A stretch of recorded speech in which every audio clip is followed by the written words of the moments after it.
Thank you so much. Thank you, CJ. Yes, absolutely agree.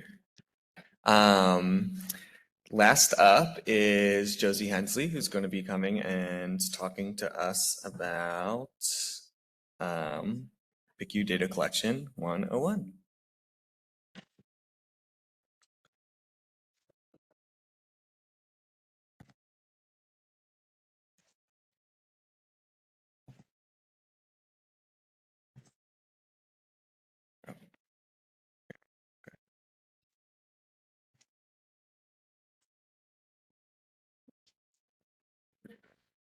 Fabulous, thank you. So I'm Josie. I'm from Nationwide Children's Hospital in Columbus. My primary role is managing the Paradigm study that many, but not all of you are a part of. And I also help with some other various things like Bacon and Tropics. And there'll be a burn study coming to you guys in a couple of years probably, so that'll be me too. And I'm super disappointed that nobody has used my fancy pointer yet. So this was picked out by my 13-year-old, and I was instructed that it had to be used. So yeah. Anyway, so I'm here to talk to you guys about PICU Data Collection 101. Be forewarned, I have already planned a 102. I already have the slide deck prepped because this one was too long, so I had to split it. So data and data integrity is sort of like my thing. It's like what gets me excited. My background is PICU nursing. I still work per diem at the bedside. So like I don't know if I'll do it forever, but it does help to keep me sort of like up to speed and to be able to like translate some things from bedside to research. And I think this is, you know, we've talked about like all of this different stuff with like onboarding and just and even in screening, like everything is so different from institution to institution. And some institutions only hire nurses as their coordinators, and some only hire non-nurses as their coordinators, and some have a mix of both. There's no right or wrong way to do it. I will say it's the people that have a prior like nursing or respiratory experience, the data collection comes a little bit more intuitive to them. That doesn't mean though that it's not teachable, right? And like some of the best critical care research coordinators that I know are not nurses. They don't have a nursing background. So and I've had people come to me, they're like, I have a little bit of like imposter syndrome because I don't have a nursing background. I'm like, you don't have to have a nursing background. It is teachable, but I think that because we're still, I feel like we're kind of maybe in the more intermediate stage of our research coordinator collective growth. But like where I see this going is that we would actually have a more robust, streamlined way to educate new coordinators, right? Because if you have, in a lot of our sites, we have brand new coordinators training brand new coordinators, basically. And if there is no clinical background knowledge, they're not going to understand the data collection. You go into the EMR and you're like, what the heck am I looking for? And where do I go for it? And you're hunting down your PIs and your bedside nurses, and it's overwhelming. So this is like one step to trying to help bridge that gap and like create, and that's also like, this is why we're recording this stuff, so that as you're hiring your new coordinators down the road, if you don't have a background in clinical care and like, so this is like not really your expertise, you can like reference to some of these things, or maybe you've never hired before, you can reference, you know, Lexi and Shelby's presentation. So anyway, that's my like very long wordy introduction to PICU data collection. So we're going to be talking about like some principles to data collection. We'll get into looking at outside hospital records, which I think, well, anyway, medications, vital signs, neuroassessment, and labs. Some of the other most of my next presentation, whenever I do that one, is very like respiratory focused because we collect so much data regarding our vents and our high flow nasal cannula and our non-invasive ventilations. And so being to kind of like bridge that gap a little bit. So a few principles that like I sort of abide by and try to constantly tell other people Just because it's documented in the EMR doesn't mean that it's accurate. So especially in this world of automation, we have our monitors in the ICU. It monitors everything on our patients. And nowadays, like it used to be, we had these great monitors, but we still had to go to our medical record and type those in every hour or every 15 minutes or 30 minutes, depending on how stable that patient was.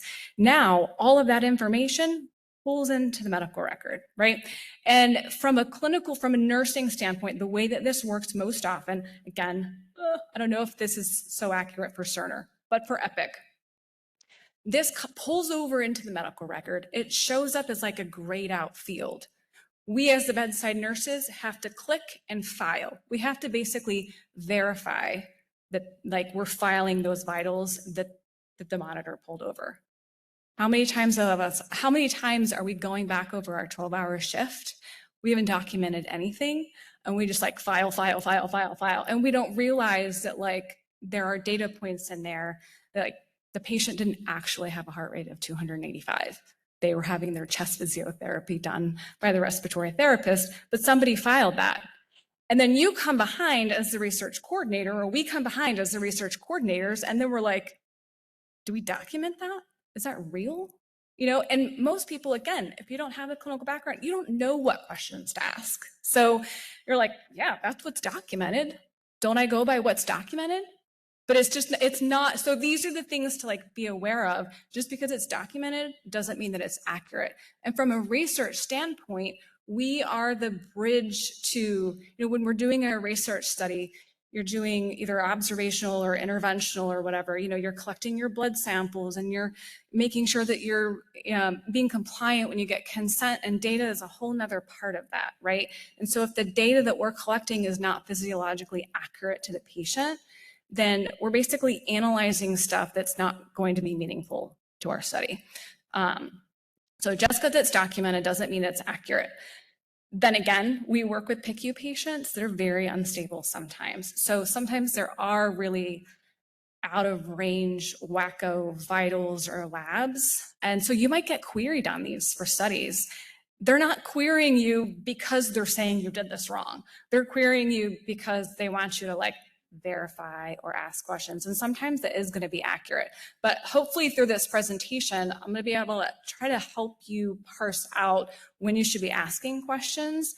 And, when you're getting queried on these things and you see these like really weird, vitals or labs, when to ask questions and when you're like, probably right, or that's probably not right.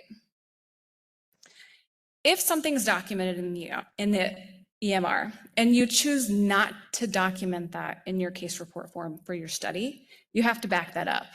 Because if you have somebody that comes back behind you and audits you, they're going to ask you, well, why you didn't document that. So you do need to have some kind of written documentation. So this can come in a few different ways. One would be if you're using an electronic database and they have like an option to write a comment. That's a great way to document that because that would be in some way trackable. Another way would be to write a note to file and just like file that with your paperwork. The third option would be if you are collecting on paper. I feel like this is less common now. We used to collect everything on paper and it either stayed on paper or like you hand collect it and then you put it in RedCap or Open Clinic or whatever. So if you're collecting on paper, just even writing a handwritten note in the comment or in the margins and then just like initial and date it. That way, if somebody at least were to come back behind you and audit, you have a way to say, yes, I didn't document it, but here's why I didn't document it. And then we can like dig into it a little bit further. And I just put an example there of a way that you might just document or make a note as to why you didn't document something. Understand your study definitions. Know what they're asking and why they're asking it. We all get these, like when we're being onboarded to a brand new study, it's really overwhelming. These moves and these protocols are super long. They're super sciencey. Half of it I don't understand. I'm like, but you have to like read through it and sign off that you read through it, right? And I get that that's just how it's going to be the first time around. But especially as you really start to get into the study, understand why they are asking for certain data points. Why is that important to that study? Because that's going to help you to understand what questions to ask. And what values to look for. So some examples that I have here are, does this study include step-down units as ICU? Some studies, I think we've all done so many various things. Some studies have a really well-defined definitions, and some are like, here, go collect this data, right? And so if there is no clarification, do not assume. Just because your site thinks of step-down ICU as ICU in your local research studies does not mean that this multi-center study that you're a part of is going to operate on that same assumption or baseline. And it is so different from study to study and PI to PI. And oftentimes the PIs are making the decisions about whether to include a step-down unit depending on what they're studying and what's meaningful for the analysis. Is a map can mean two different things, which is so confusing. MAP can mean arterial pressure, which is a blood pressure value. And MAP can also mean airway pressure, which is a ventilator value. If anybody's involved in tropics, this is highly queried all the time because we say, and we even tried to spell it out and not just use the acronym. But there are a normal MAP on a vent is going to probably be in your teens range. Whereas for a MAP for a 14-year-old child, I'm they must be in shock, hemodynamic shock, not shock. Anyway, and this is my favorite one. You're going to see this on every slide. If you don't know, ask. Never assume. I have done this so many times throughout my tenure as a research coordinator. I like to give the example. So I've been in research for 10 years. Even 2 years ago in particular, I learned some things about PRISM scoring that we use for, I would say 90% of our studies we do PRISM scoring for. I learned some things about PRISM scoring and I was like, I've been collecting that wrong for 8 years. At the end of the day, what's the statistical significance of some of these things that we get wrong? Maybe not a whole lot, but still, I didn't know. And so I think ask questions and go back to source documents. It wasn't until I actually started reading the papers on, I'm not reading the whole paper, but the breakdown of it, but on PRISM, PWAD, PIM3, it wasn't until I actually read where these things came from that I was like, oh, because when a study comes out and they want to collect all this data because they want PRISM and they want PWAD and all, they don't really tell you that nuance. And some of them are better at being clearer about what to collect than others. So if you actually I would actually just encourage everybody to find those papers and maybe we can send them out because I have copies saved because I've referenced them so many times. Anyway, so I would encourage you to look at the things that you're doing, that you're those scoring tools and things that you're using most frequently, because that will really help you to understand these different data points and how to collect them well. Of course, there's data security, data protection, HIPAA, and all of that stuff. I'm not going to go into that today. That could be a whole nother presentation on its own, just as a disclaimer there. Okay, so we're going to get into a couple things now. That was a really long introduction, but so we're going to talk briefly about outside hospital records and transport records. So I feel like it's it's not super hard to find this stuff typically, but I know even I don't do a whole lot of data collection anymore, but when I was, it was a little bit hit or miss whether or not I would be vigorous about looking for this stuff. And it does vary from study to study what they're looking for. Do they want stuff that predates the patient coming to your ER or your ICU? So some studies might not want this information, but some do. So a couple of things to think about is we're all looking at the H&P note, right? And so I would say this is the first place that you should go, because you're going to know from that H&P summary if this patient was in an outside hospital, an outside PICU, they arrested in the field and then were transported to your ED or to your PICU. So that should be like your initial red flag to go back and find these records. And again, for something like an arrest, there's probably going to be information in there that your study, I can guarantee you, if they arrested in the field, your study is going to want some of that information most of the time. So that's why that's like super important. But the tricky thing, so anyway, so then I mention here, make a note to yourself for later, because these are often not scanned into the medical record until after the patient's discharged. I'm sure that varies from institution to institution, but I think it's consistent enough that that you should just kind of expect that or look for it. So, you know, like I used to, even on like when I would collect on paper forms, like a little sticky note, like, you know, check after hospital discharge or something for outside hospital records. So after they're discharged, then you'll want to follow up with their EMR and find those uploaded records. Sometimes they never come, and despite your best efforts, somebody failed to put them in, or they go miss. I mean, like, who knows? And some records are better than others. I mean, you're like scanning through 80 pages of like some uploaded PDF and you still can't find what you're looking for.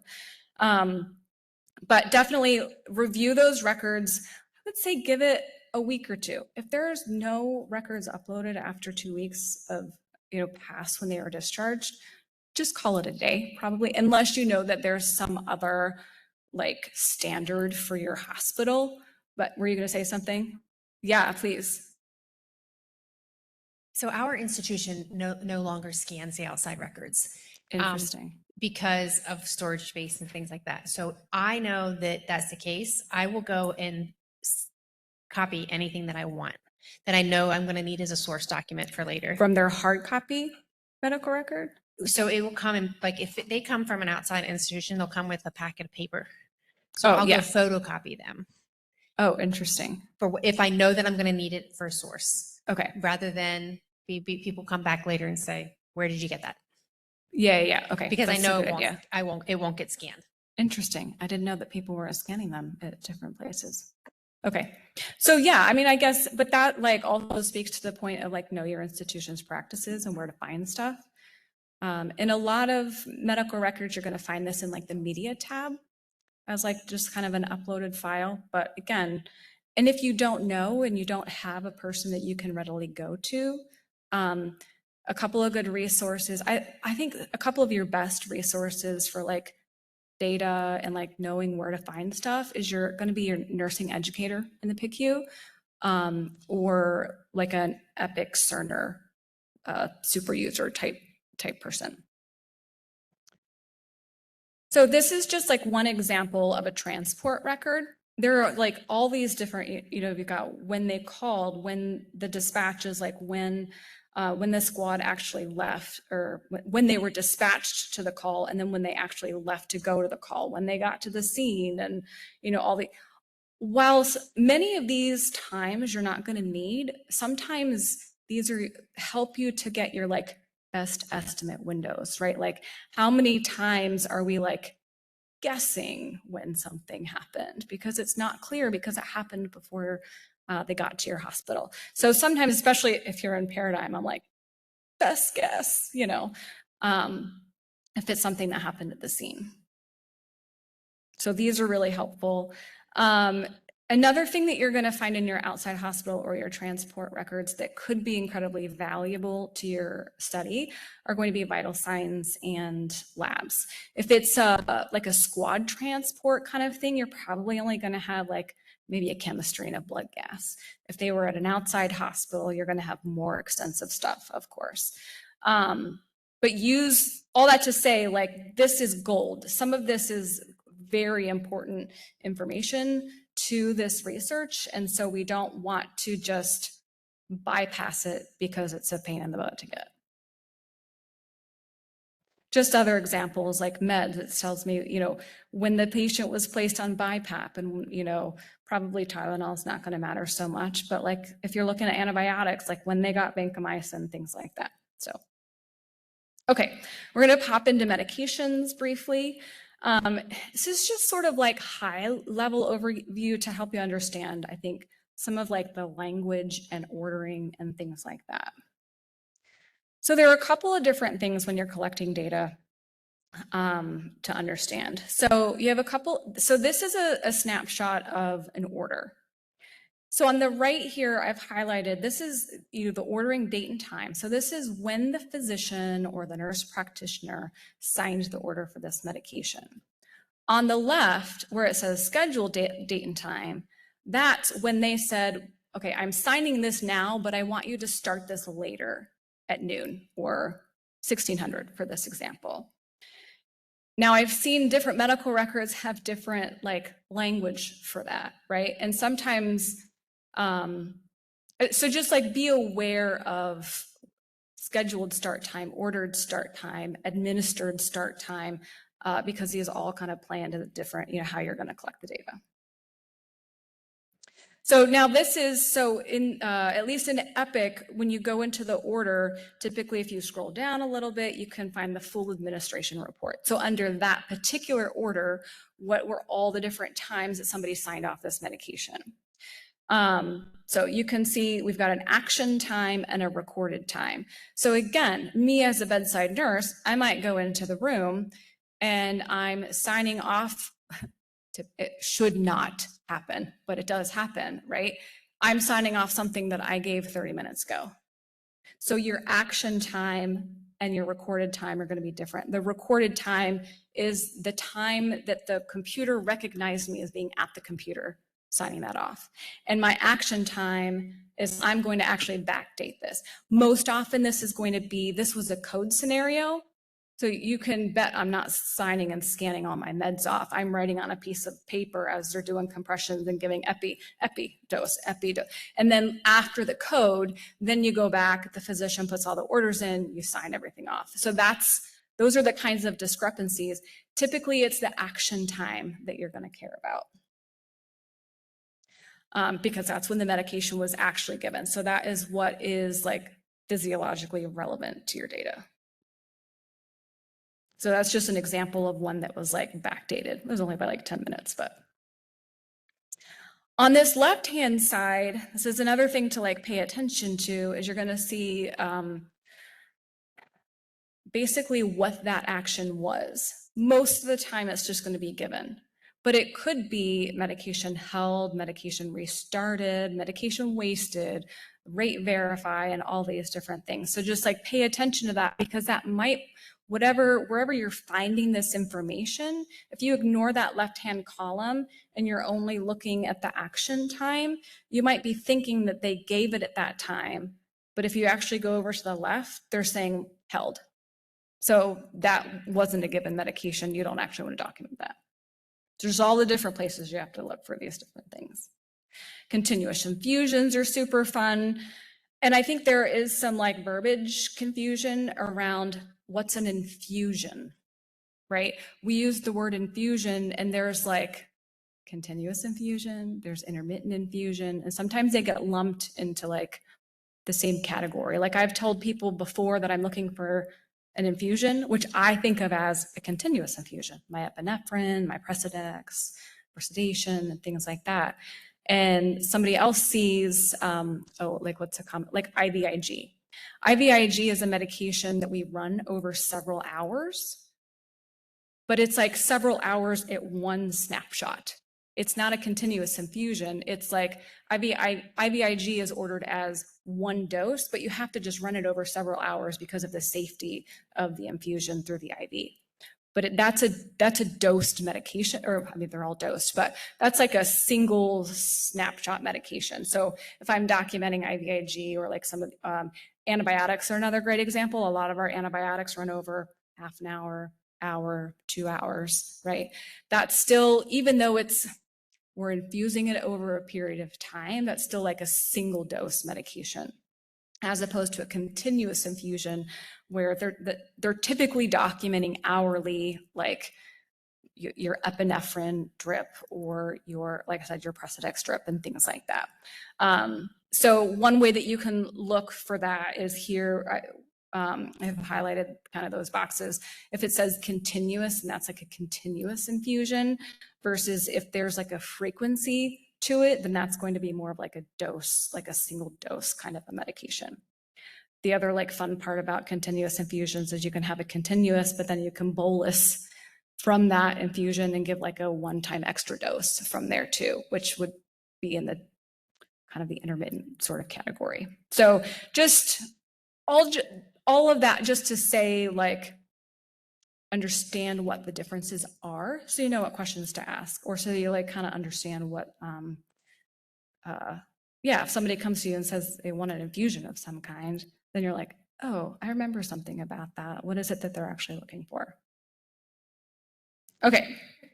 Yeah.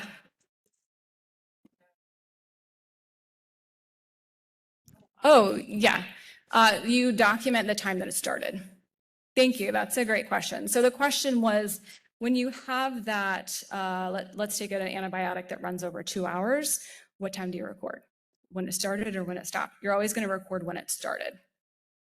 And for example, like something like vancomycin, it's so dependent, you know, it could run over 1 hour or it could run over 2 hours. And a lot of that's depending upon prior allergic reactions. Vancomycin has, like, a lot of people have like a reaction to it. And sometimes if we slow down the infusion. So the standardized approach is to do the documented, like the start time.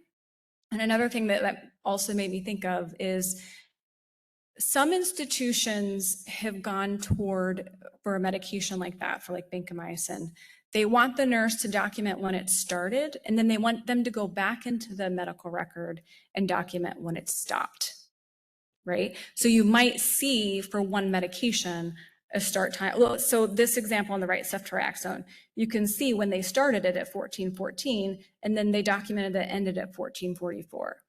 But just so you're aware, this is not, it is not standardized. I would say as a bedside nurse, I have actually like never documented the end time of a medication like this, other than maybe something like IVIG or a transfusion or something like that. So don't take that as gold. You're probably not always going to see that. And in fact, Amanda knows this with Ample, which is why for Ample, they had to create a bedside sheet for the study, because they're documenting all of these specifics about these antibiotics. So they needed that end time. And that's not a standardized thing, whereas like scanning off the start time is. Okay, so getting into vitals a little bit. So I'm just going to go over like a few of the kind of most common components that we check.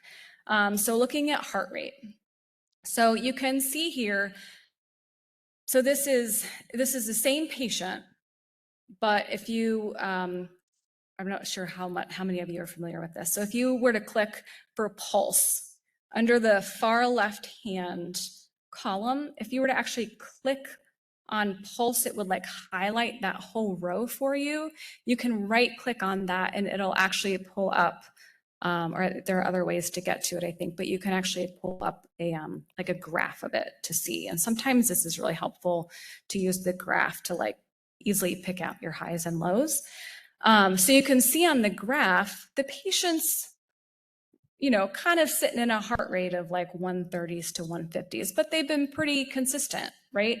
And then you have this like really like wacky high off 194. Do you document that? Do you not document that? I would say a lot of times I see people do document that. So what would be like, but this to me, this is a red flag, right? Because again, what we're looking for in research is what is actually physically happening to the patient, not some recording in a medical record, right? So I want to understand, is there something physiologically happening to that patient to make them have this random heart rate of 194? Or is this like kind of an anomaly, what we call artifact? And then you can see it down below too. As opposed to, this is another example of a patient who is consistently in the 170s to 190s. So a heart rate of 194, you know, I'm probably gonna be like, well, sure, I'll document that because they've been sitting up there. So they're, you know, maybe they're in shock. or have some other, something going on. So those would be like the two different scenarios of the same kind of heart rate that you would be thinking about. So some different questions that you can ask yourself in these kinds of scenarios. When does the respiratory therapist typically do treatments at your hospital? I think that this is one of the most common kinds of artifact that we see in the medical record for ICU patients, because most of our patients in the PICU are coming in for respiratory issues. And so the respiratory therapist is coming in every 4 hours, every 6 hours, something like that.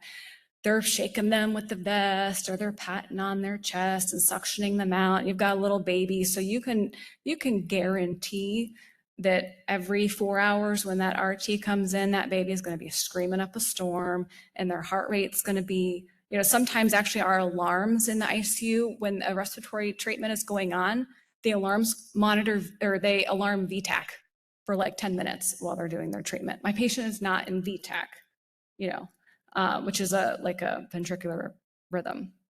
So when does your RT do treatments? If you know what the norm is, so like at our institution, it's every 4 hours, midnight, 4 a.m., 8 a.m., noon, right? So again, if I go back to this example, I can see this out of range heart rate of 194 happened at midnight.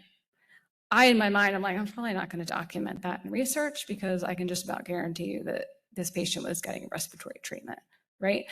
It doesn't mean like don't document, like go searching, look in the notes. If there's really something out of range, there should be something in a note or something else verifying that this patient was like unstable, right? Is this a baby that could be screaming? Again, going back to referencing the PRISM and the PRU and all of these different papers and things that we collect for data, they specifically state not to document heart rates if the patient is crying or agitated. Because again, that's artifact essentially in the data. So is this a baby versus like a 14-year-old that's probably not going to be screaming and crying every time that RT comes in? Hopefully. Sometimes it happens, but hopefully not.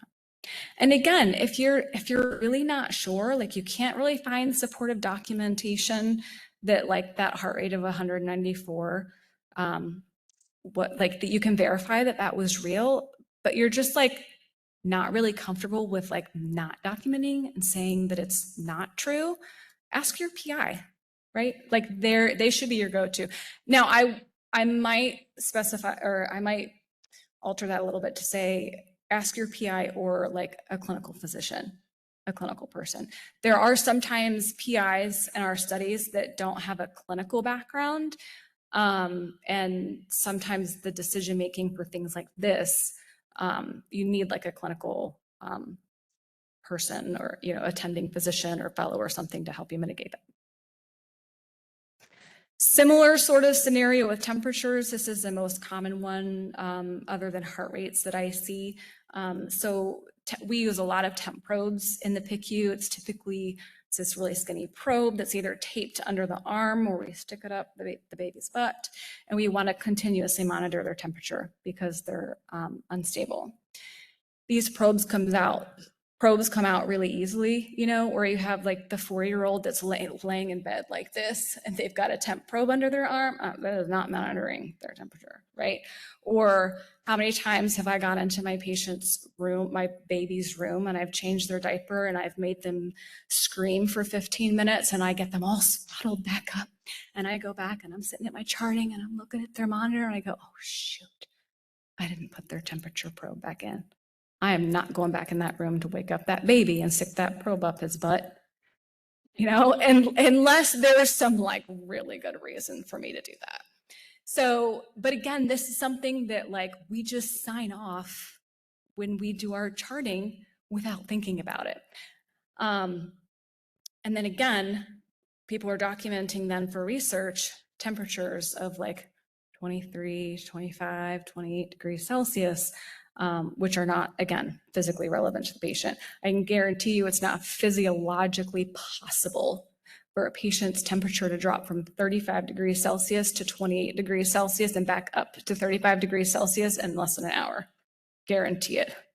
unless they're like in the OR and somebody's like doing that, you know.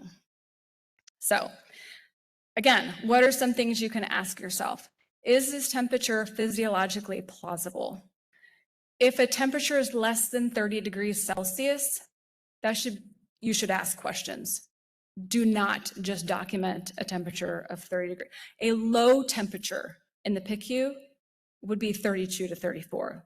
Like our chronic patients that have neurodysregulation at baseline and they don't really regulate their temperature very well, a lot of them sit with a low temperature.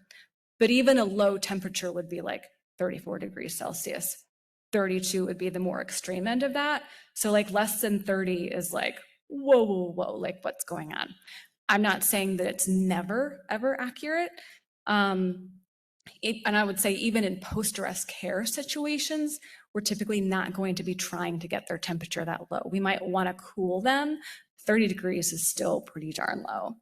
I think the most common place that I see that is maybe in the OR. But again, ask yourself, does this study want OR stuff? Like, I feel like every study, you run into that one weird patient that they were in the OR during whatever window that you're collecting data. And if it's not specified in the CRF instructions, I'm like always going to the team, like, do you want OR data? Do you not? You know, and I have like 2 different PIs that I work for right now. And the studies are otherwise very similar. One of them wants OR data, one of them doesn't want OR data. So it's always important to ask. Another thing that you want to look for with temperatures in particular, I would say most vitals, but especially temperature, look for the steady inclines and the steady declines. Anytime you see like a one-off, that should like be a red flag in your mind. But again, a heart rate could go up pretty rapidly depending on my patient. For a neurological patient that's storming, I have seen their heart rates climb really fast, really quick. But for a temperature, not really physiologically something that can happen. So this is just one slide on vitals to like tell you to just be wary of how to handle missing data, right? Again, every study handles this differently. Some studies say if there's no data during that time frame, document a -6. Others say enter a 0. Or leave it blank. Sorry, not enter a 0, but leave it blank. And then others will say, well, make a comment or like do something else to tell us that there was no data. Or like REDCap has a feature that you can turn on and off for a given study that's like you can enter like a missing data field code kind of a thing. So I would just, however, warn you to like, don't enter 0. If there's missing data, 0 does not indicate missing data. 0 indicates dead, right? So when we're analyzing data, you don't want to have a 0 in there mucking with the data unless if that patient died and the lowest heart rate for the day was 0, by all means enter 0, right? But don't enter 0 just because there's no data. Okay, neuro. So this is something else that we document. And again, for every different scoring system or different study, they're going to be asking the same kind of questions, or they're asking for the same kind of data, but in a different way, right? So you can see just even from these examples here, some you get points if both pupils are fixed and dilated. For some, it's just one is fixed and dilated. And different things like that. So this is just like a screenshot of the medical record and how they document the pupils and the Glasgow Coma scale and stuff, which I'm sure you all have seen before. Most scoring methods that we use in PICU data they'll not count a low GCS score if the patient's being sedated. Again, because we want to know, most of these you'll actually see again in the paper. What they're looking for are patients that are coming into your ICU and actually have something neurologically going on, like a neurologic dysfunction, right? If we're sedating them, it's not really a neurological dysfunction. So again, but it depends on what they want and how they want it. So again, know why the data is being collected. Again, if there are other contingencies in the data to explain it. So I know like for Paradigm, I do ask you to record the GCS, but then there's a separate question to ask about if they're sedated, right? And that's because I'm trying to mitigate different scoring systems. Like if it was just for PLOD, which you wouldn't even use the GCS period, I would just say, you know, like not applicable.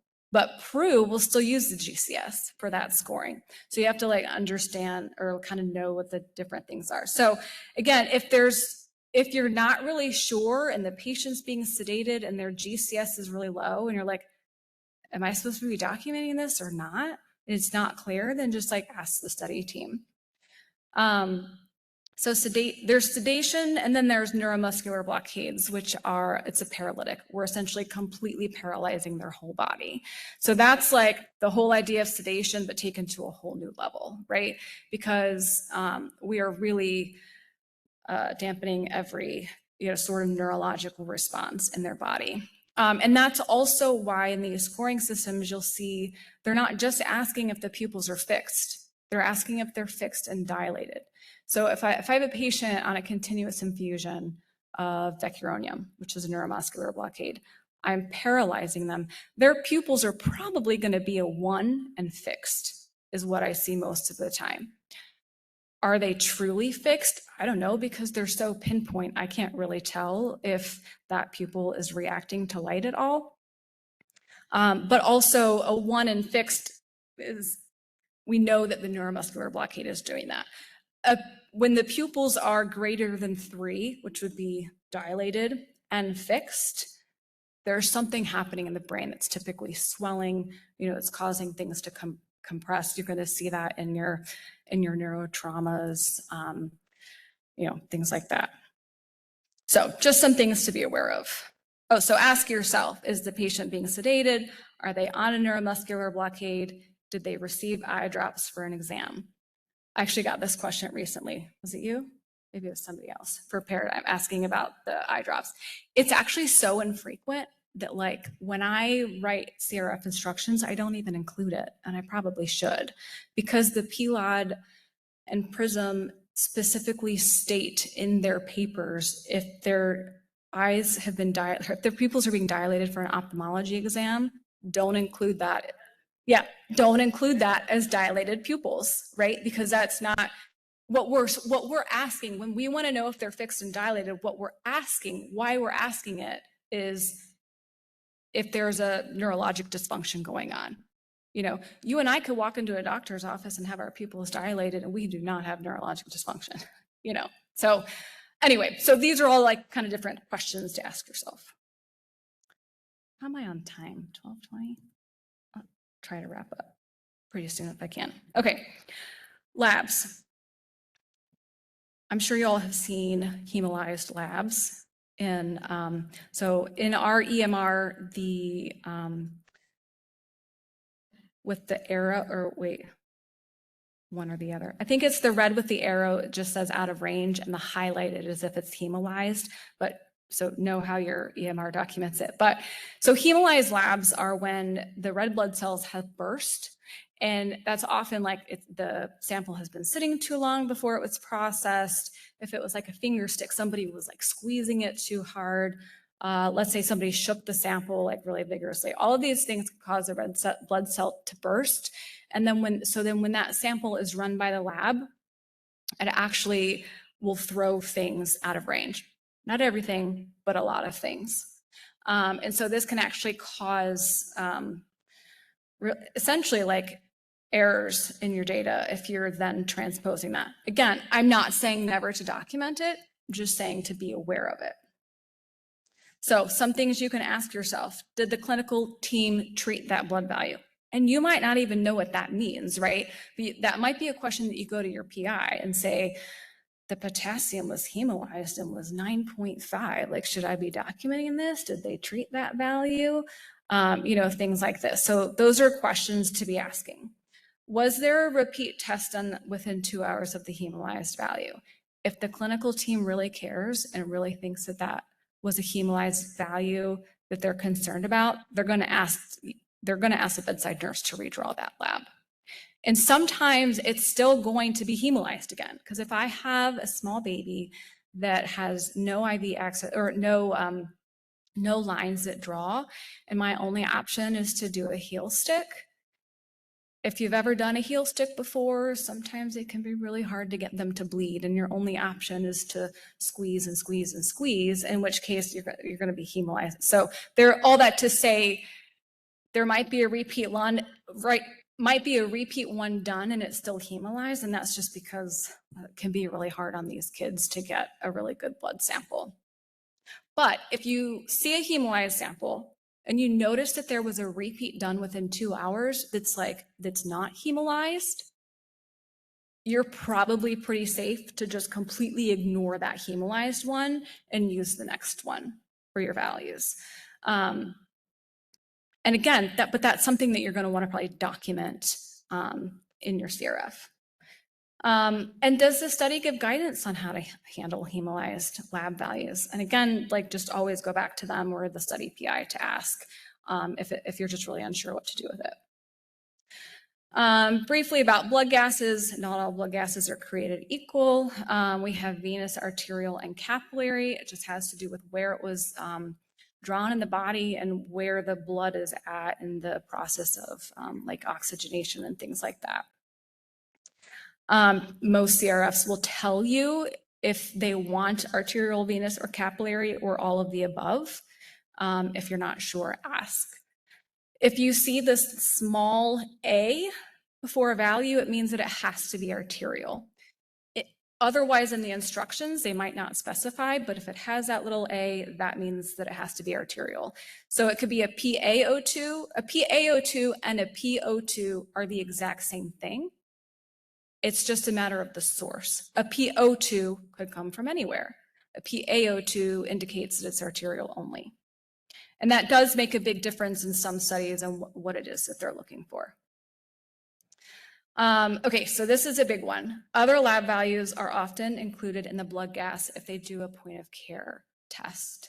So a lot of our point of care, most of the gases that are done in the ICU, we're not sending those down to the lab. The nurses have a machine or the RT that they actually do it at the bedside. And there are options on these machines to add other labs onto that. So if you were collecting the highest lactate for a day, you have to look in two places. You have to look in your chemistry and you have to look in your blood gas, right? Same for your glucose, same for your potassium and sodium and calcium, right? My only disclaimer there is, as a general rule, do not use the hemoglobin and hematocrit from a blood gas. I have been told routinely, every PI that I've ever talked to have said, don't collect the hemoglobin and hematocrit from a blood gas, only use the hematology ones. It has something to do with, it's a calculated value, and I think it's less accurate to the patient. Whereas really the other components, like the chemistries, are fine to use. But again, it should be specified in your CRF instructions, and if it's not, ask. Right? Because as soon as I say this, there's going to be a PI that for their local study says that they want to use it. And then somebody comes back and says, but you told me not to. So ask. I'm going to kind of go through this part super quick, but just know that I think this can be really confusing. You have PCO2, you have CO2, and you have HCO3. And then you have, in your chemistry, you have your carbon dioxide. So the CO2 on your blood gas and the HCO3 on your blood gas and the carbon dioxide on your chemistry are sort of all the same thing. Sort of. Not exactly. They're kind of calculated a little bit differently. But you can see here the CO2 and the HCO3 are within 1 point of each other. It's sort of the same thing. So don't get that confused with your PCO2.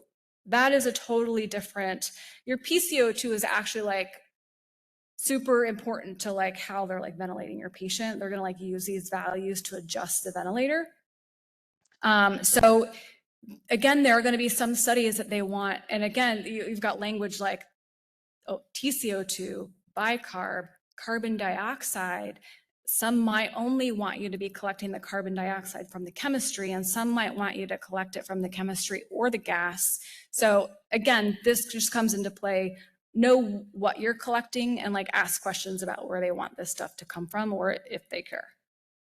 Should in generally be like closely similar in terms of values, but know the units. So in our Epic, we document, it spits out as like the white blood cell is white blood cell as 11.3. It's the exact same thing as 11,300, right? But different EMRs document that differently, so you might have to convert. So pay really close attention to the units that your CRF is asking for. Neutrophils, lymphocytes, et cetera. These are usually resulted in both a percent and an absolute value, but they kind of like just live all together as if they're one thing. So again, just know which one you're meant to collect because you're going to see it as two different things. And if you don't know how to read, the CBC and what to collect, then just ask. I don't think we collect these too much. Just know that if a PTT is greater, if it results as greater than 250, probably not accurate, and you should ask questions. These patients often get like heparinized fluid in their lines, which can impact the PTT. And if we as a bedside nurse do not draw enough of a waste from that, then we're essentially like testing the fluid and not testing the patient. Oh, and that was it. I did get through it all. Okay. So anyway, thank you. I copied this from this back one from Amanda's slide. So any questions? Yeah. Not Hello. yet. Okay.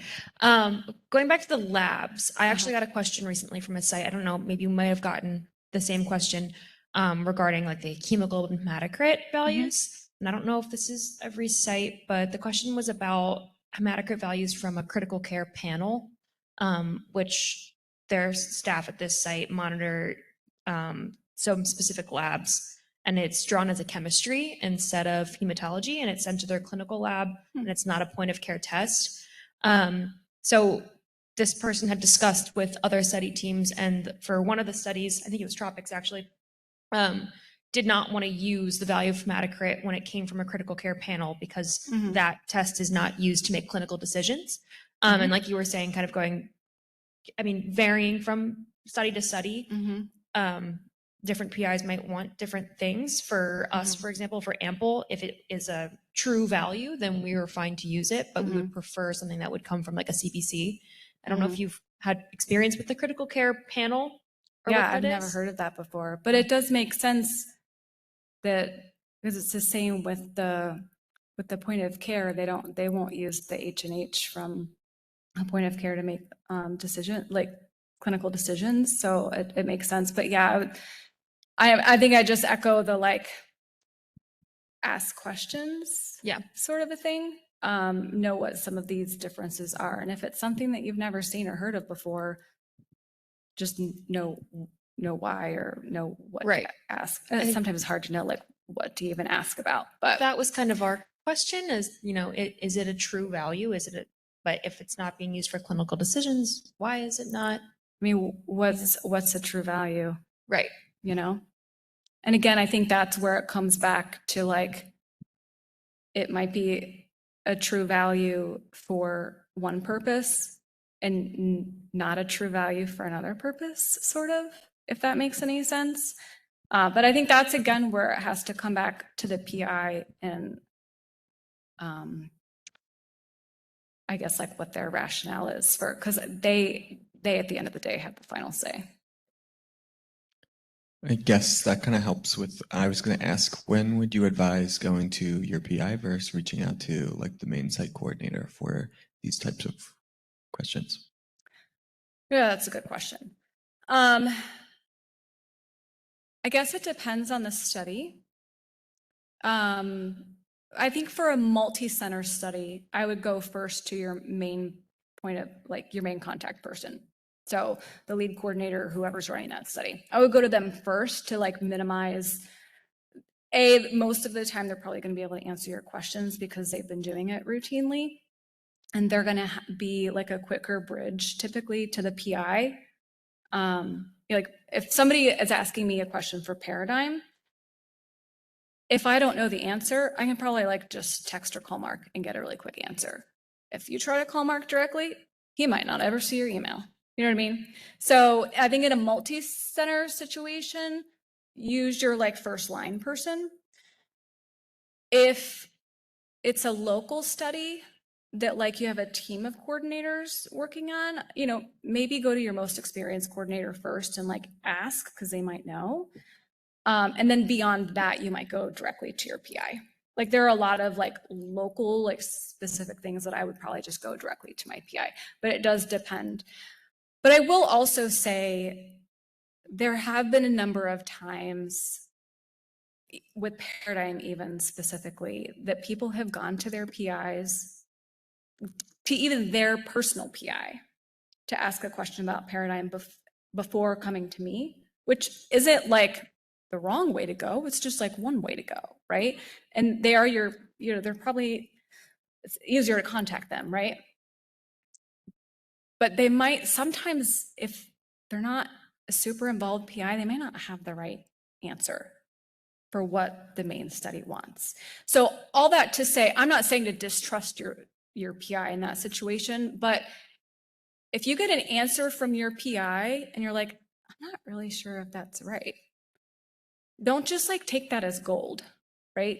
Go back again to the main study team or to somebody, like double check that information. Unless it is like truly the PI of the study, I'll do whatever they tell me, you know? But if you're sort of like stuck in the middle, it's okay to like bounce things off of a couple of different people. And I can't tell you the number of times that I've had to like instruct or educate PIs at other sites because they're doing a million different things. They are not in the protocol of Paradigm or Tropics or Bacon every day. You know what I mean?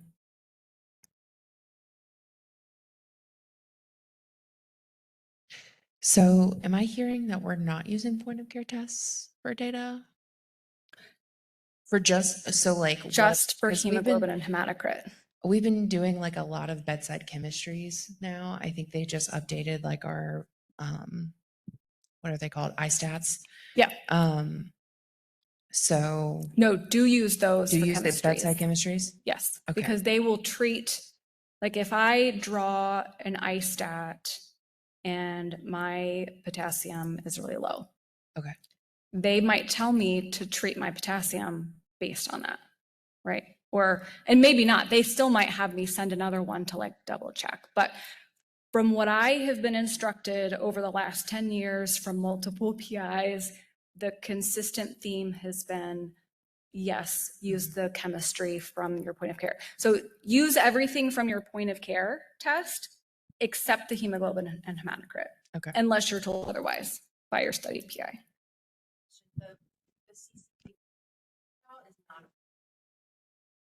Right. It like lives in that in-between world where it sounds like it does go down to your clinical lab, but because it's run as a chemistry, they're doing a calculated value rather than a true CBC.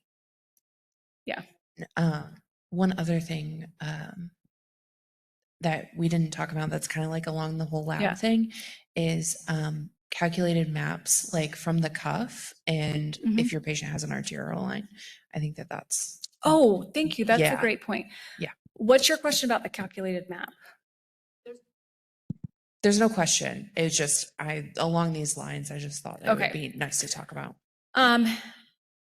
Okay, so you do have, yeah, your blood pressure, yeah, you could have that come from an arterial line or an extremity cuff blood pressure. And from what source you're using is going to depend on the study and what they specify. So I think there are plenty of cases where they will say, use whatever. And so even if they're collecting, they might be, if they have an arterial line, they're still probably going to check a cuff pressure every 4 hours, every 8 hours, something like that. So if there are some, for some data collection points, you're going to have both and they're just like, use the highest or lowest from either one, we don't care. And then there are going to be other ones that say, if you have arterial, we only want you to use arterial. But if you don't have arterial, then you can use the cuff. And then still there are other ones that are like, only ever use the arterial. So again, that just goes back to like, know what they want you to collect. Because there is, in theory, an arterial line is going to be more accurate most of the time. You know, sometimes if they've been in for a really long time, they're not very accurate. But most of the time it's going to be more accurate. But sometimes the PIs are just having to make a blanket decision to make data collection easier rather than like stipulating every like little thing. And they're just like, just collect whatever you have. Any other questions about that? That's a great one that I missed. Thanks. Can I just add a few things real quick? I've always used my H&H off of my iStat and never been questioned on a site monitor. So I don't know. I do think it would have to be study specific. I can tell you that just from doing BPS, that the difference is from whole blood versus like off your iStat versus your serum, a glucose, it's 1.1 times higher. Like if you're entering a glucometer, you times it by 1.1 is what they tell you to do. But none of our studies ever ask for that. And I always think that they really potentially should ask, was it whole blood or serum? Because a sodium is actually 3 points higher off. If you have an iStat result of 147, but you want to know what that is by serum, it's probably 150. And for a potassium, it's you add 0.4. So if you have a 3.2 on your iStat, it's probably 3.6 by serum. And again, glucose is 1.1 is what you multiply it by. So if you could potentially have higher scores on like your Privilum and things if you're using a glucose that was by an iStat, but you're entering the lower number because you didn't multiply. But one could argue, is 1.1 going to make any difference? It doesn't unless you have like a unless you're like 195. But I'm just saying from doing all of that, and sometimes I question, I do ask, I'm like, do you want this? But I've never not used every data point that I have unless I thought it was hemolyzed or a contaminant. But I wonder though, you said that you've never been audited, like asked that from like a monitor. They've never questioned. But I also wonder like who those monitors are and what questions they're asking. Like there are so many things, right, that we like come out with instructions for things and like the things that we want to monitor and this and that. And we don't think about it until the question is brought up. Right? Yeah. So I wonder the monitors for whatever studies those are, if you were to go directly to those PIs and ask the question, do you want the hemoglobin and hematocrit from a point of care? What would they say? Right? Like then they might have different opinions, depending on the study. I just would say from my experience, I've talked to multiple PIs over the years, and that's the guidance that I've been given. But the fact that you've had a different experience, at least from like an auditing perspective, it does cause you to at least ask the question, Yeah.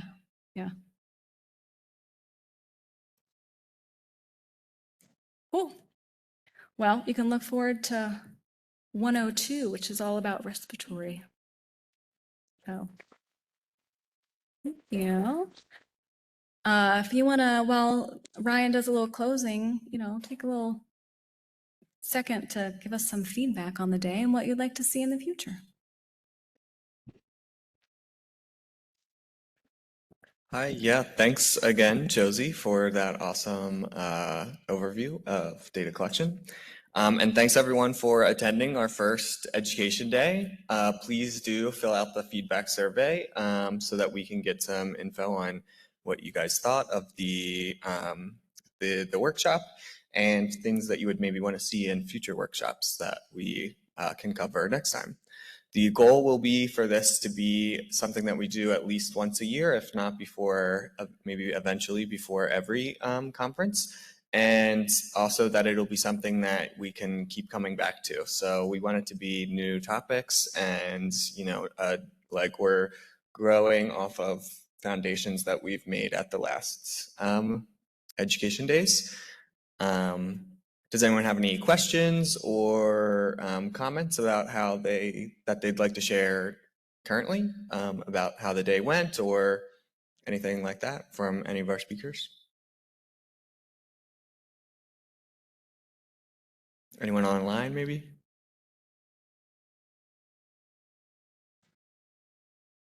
No? Okay, well, we look forward to getting your feedback from the survey. And again, thanks everyone that attended and thanks everyone that spoke and were part of the panel and presented. At 2 p.m., we're going to have the regularly scheduled coordinator network subgroup where we'll have another education presentation, as well as cover some other like details pertinent to the network. So we hope to see you guys all there at 2. Before you leave, one of our And yeah, it's Lexi's birthday, so the people that are here, at least we signed a card for her. And founding members. do you want to talk in the mic? Alexi is one of our founding members of the Coordinator Network, and she serves on the executive committee for us. So she has been just a huge advocate and liaison between coordinators and the PIs and PALISI. And let me tell you, she fights for the coordinators and for our support with such passion. And so anyway, we're going to sing her happy birthday. My idea was we should sing it in opera, but I'm not an opera singer, so we'll just do the normal version. Happy birthday to you. Happy birthday to you. Happy birthday, dear Lexi. Happy birthday to you. Thank you, CJ. Also want to thank Josie for the amazing presentation. Thank you, Josie. Yes, Josie was sort of the like brainchild of this education workshop, and she put in a ton of work over the years to put it together and see it to fruition. So thanks, CJ, for making sure we shout her out for all that work. Then, All right. just a quick update, dinner tonight, they were able to add onto the reservation. So we're going to go to a restaurant here called Ito, E-A-T-O. It's a fabulous little Italian place that's known for their pastas, like fresh made every day, and their wood fire pizzas. And it's